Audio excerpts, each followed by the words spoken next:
तो guys welcome, स्वागत है आप लोगों का। तो आज मैं डिस्कस करूंगा भाई कि ये आध्यात्म क्या होता है। ठीक है, मैंने अपने चैनल पे एक दो वीडियो अपलोड भी किया था, तो आई थिंक उसमें उतना क्लैरिटी से बात नहीं आ पाई, क्योंकि मैंने अपने प्रीवियस एक्सपीरियंसेस को भी थोड़ा बैकग्राउंड दिया कि यार मैंने क्या क्या एक्सप्लोर किया है। तो यार देखो, अध्यात्म का सीधा सा मतलब होता है ना, भगवद गीता में एक जगह अध्यात्म को कृष्ण एक्सप्लेन भी करते हैं।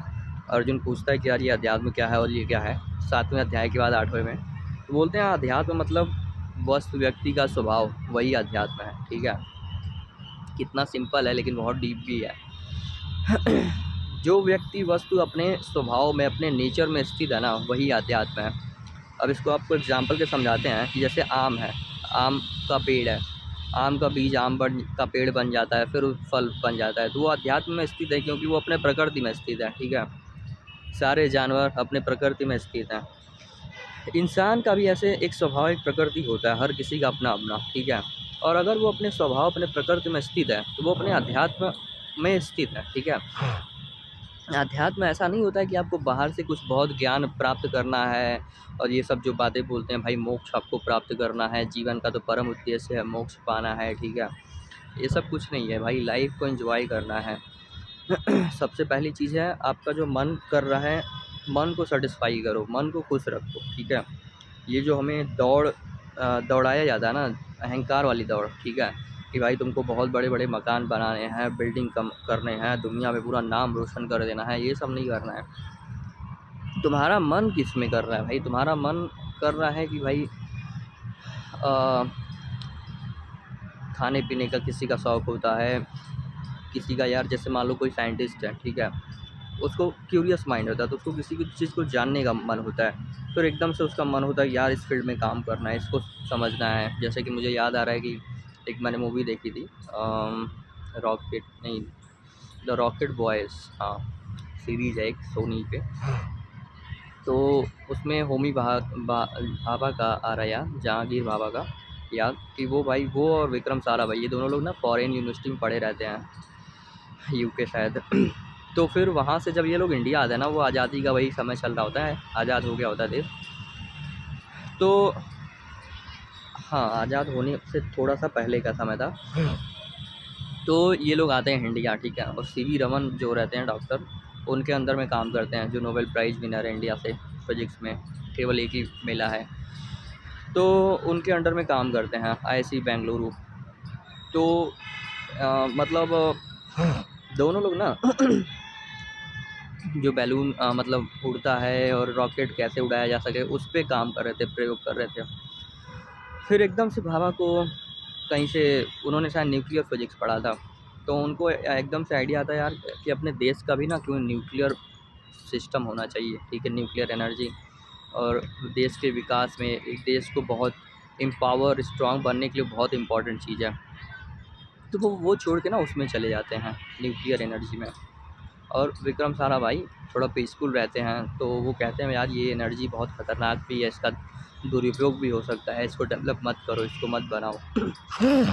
तो दोनों के थोड़े रास्ते अलग हो जाते हैं, मतलब वैचारिक लेवल पे। और दोनों एक दूसरे के बहुत अच्छे दोस्त भी रहते हैं, साथ में पढ़े रहते हैं। तो मुझे एकदम से याद आया ये किस बात पे, कि हाँ, जैसे साइंटिस्ट की बात पे, कि भाई उनका किसी फील्ड में इंटरेस्ट था और एकदम से उनको लगा कि यार ये ज़रूरी है, तो उसमें लग गए।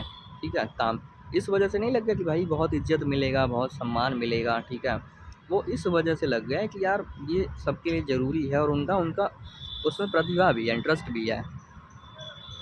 मुझे याद आ रहा है कि जब मैं 12th वगैरह में था, तो बहुत सारे दोस्त थे साथ के।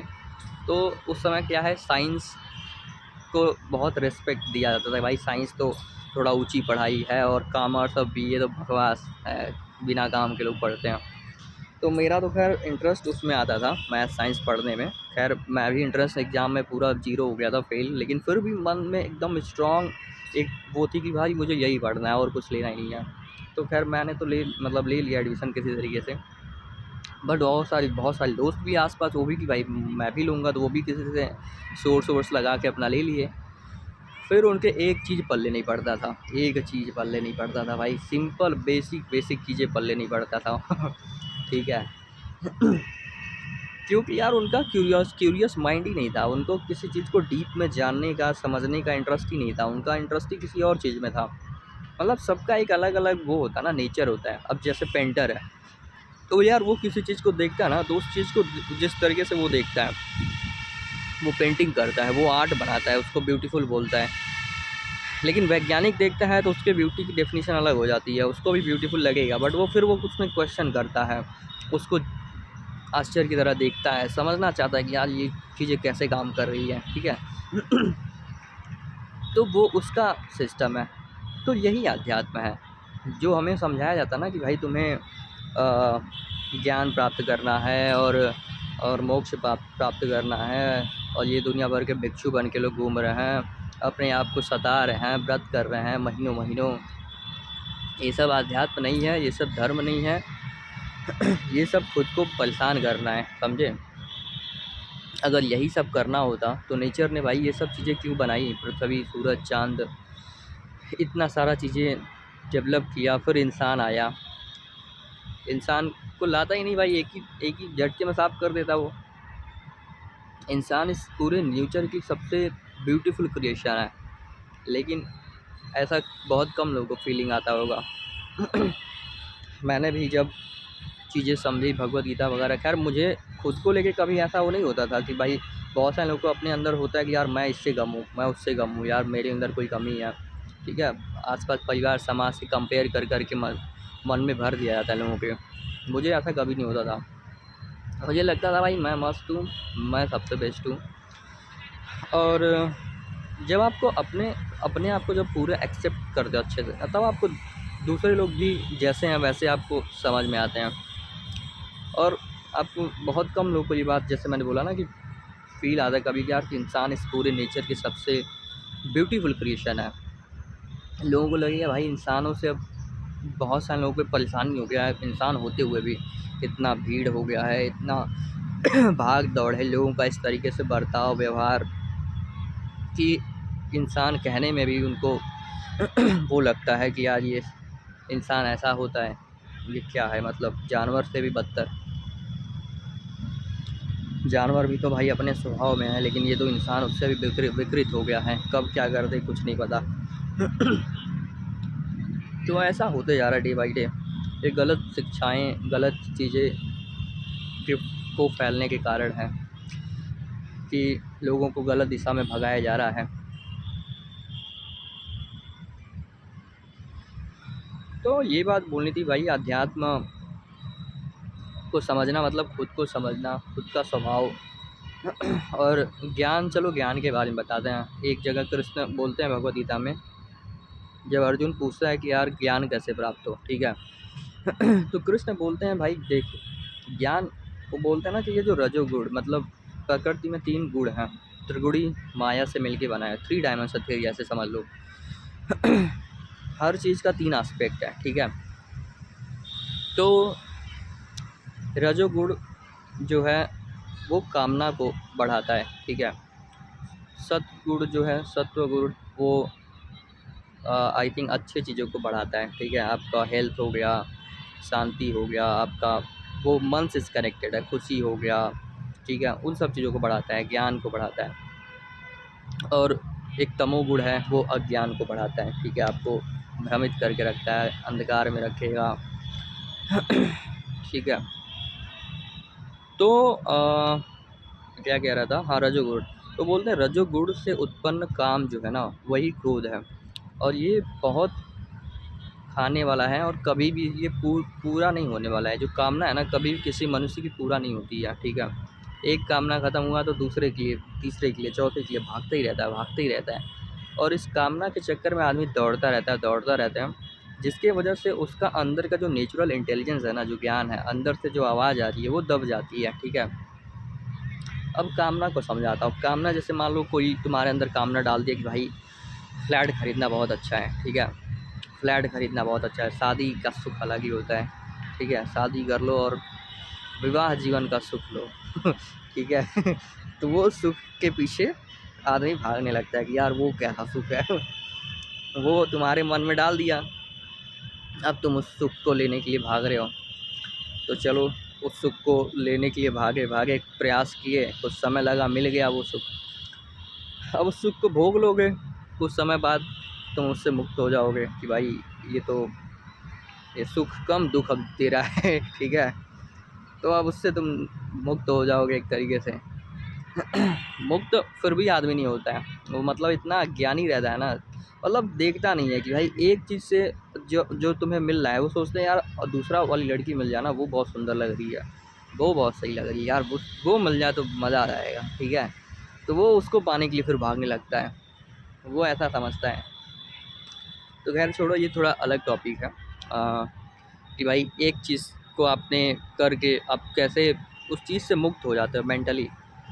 फिर ऐसा नहीं कि उस चीज़ से आप भाग रहे हो, कोई आपके पास आ रहा है, बातचीत कर रहा है, मिल रहा है, तो ऐसा नहीं कि आप उससे भाग रहे हो कि भाई हम तो ब्रह्मचारी हैं और हमसे दूर रहो, ऐसा नहीं करना है, लेकिन मेंटली मुक्त हो जाना है।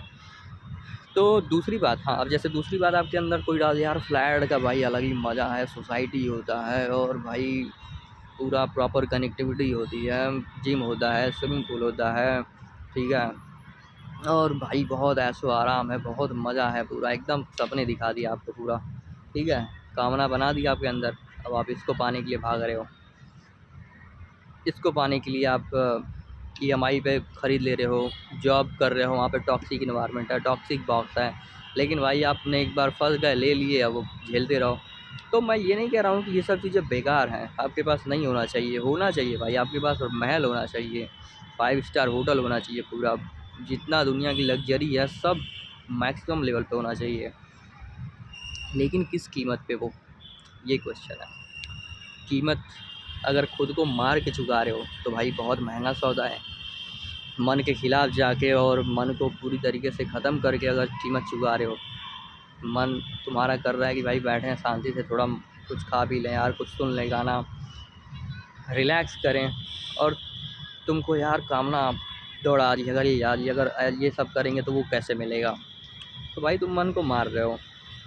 और अंदर से अगर तुम खुद को कमज़ोर बना दोगे, अंदर से मार दोगे, तो तुम्हारे अंदर फिर रस ही नहीं रहेगा किसी चीज़ को भोगने का, एंजॉय करने का। तो लाइफ में जो कुछ भी पाना है ना, अकर्म में स्थित रहो, सब कुछ ऑटोमेटिक मिलते रहेगा ठीक है। ज्ञान हो गया, ध्यान हो गया, धन दौलत सब कुछ। सबसे पहला आदमी का एक ही है कि भाई जो अकर्म में हो के आया है ठीक है, बचपन में हर कोई अकर्म में ही रहता है, ऑटोमेटिक वाला कर्म करता है, तो वही आगे बढ़ाना होता है। लेकिन ये परिवार समाज गलत शिक्षा दे के ना आदमी को भटका देते हैं, और फिर उससे वो मेहनत वाला काम करवाने लगते हैं जिसमें ना उसका प्रतिभा है, ना उसका टैलेंट है, कुछ नहीं है, फिर वो उसमें फंस जाता है और उसके बाद उसका पूरा जीवन नरक हो जाता है।